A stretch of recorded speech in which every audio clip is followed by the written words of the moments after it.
70% মুসলমান ওই দিনও নামাজ পড়বে না, রমজানও পড়বে না। রমজানে কয় পার্সেন্ট মুসলমান নামাজ পড়ে? 30%? আমার তো মনে হয় না। মাইনা নিলাম 30%, 70% রমজানও পড়বে না। শুধু এইখানেই শেষ না, যে 58 মাস রইল তো রইল কি, এটা কি বড় গাট্টি হইল?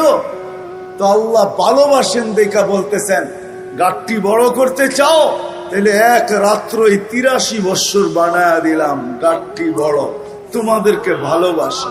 শুধু ফরজের গাট্টি দূর করতে চাই না, বরং তোমাদের গাট্টিও বড় করে দিতে চাই। শেষ জায়গায় চলে আসছি। আসেন, ওই রমজান আমাদের সামনে আসতেছে, ঠিক না? রমজান আমাদের সামনে আসতেছে। আমি কয়েকটা অঙ্গীকার নিব, বিশেষ করে যুবকদের কাছ থেকে। রমজান সামনে আসতেছে। যুবক, সত্য এটাই, ফুলের টোকা যেন পাথর না হয়। কেননা ফুলের টোকা যদি পাথর হলো, তাহলে কোরআন বলে কিয়ামতের দিন আল্লাহর রাসূল দাঁড়ায় বলবে, রব্বি ইন্না কওমি ইত্তাখাযু হাযাল কুরআনা মাহজুরা। আমার জাতি আপনি যতই ভালোবাসেন আর আমি যতই ভালোবাসি না কেন, এরা ফুলের টোকাকে পাথর বানায় দিছে। এরা আমাদের কথা মানে নাই। আল্লাহর রাসূল আমাদের বিরুদ্ধে চলে যাবে।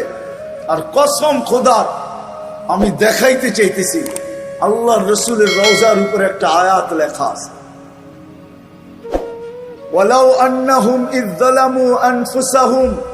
আল্লাহ বলতেছে, বন্ধু, আপনার উম্মত গুনাহ করতে করতে করতে করতে করতে করতে কোন পর্বে যদি লজ্জিত হইল আর আপনার কাছে আসলো, আস্তাগফিরুল্লাহ, আর আয়েশা আমার কাছে মাপ চাইলো, আমি ওর দিকে তাকাবো না, আমি তো আপনার দিকে তাকাবো। আস্তাগফারা লাহুর রাসূল, আপনি যদি ওর পক্ষে হা বইলা দিলেন তো আমি সব গুনাহ মাফ করে দিব, পরোয়া হবে না ও কত গুনাহ করে। এই জন্য বলতেছি, সামনে রমজান আসতেছে। রমজান আসতেছে সামনে। বিশেষ করে যুবকদেরকে বলবো, পায়ে হাত রাখা, খোদার ওয়াস্তে, খোদার ওয়াস্তে নেট ব্যবহার করো, কিন্তু তুমি প্রতিজ্ঞা করো যে রমজানে 1 মাস গুনার ভিতরে কোনো নেট ব্যবহার করব না। ইনশাআল্লাহ। রাজি? কে কে রাজি? ইনশাআল্লাহ। যে আমি গুনার ভিতরে করব না। ইনশাআল্লাহ। তুমি নেকের ভিতরে করো, আমার কোনো আপত্তি নেই। দামাও। রাজি তো? ইনশাআল্লাহ। রমজানে কোন গুনার ব্যাপারে নেট আমি ব্যবহার করব না। আমার 1 MB আমি ব্যবহার করব না।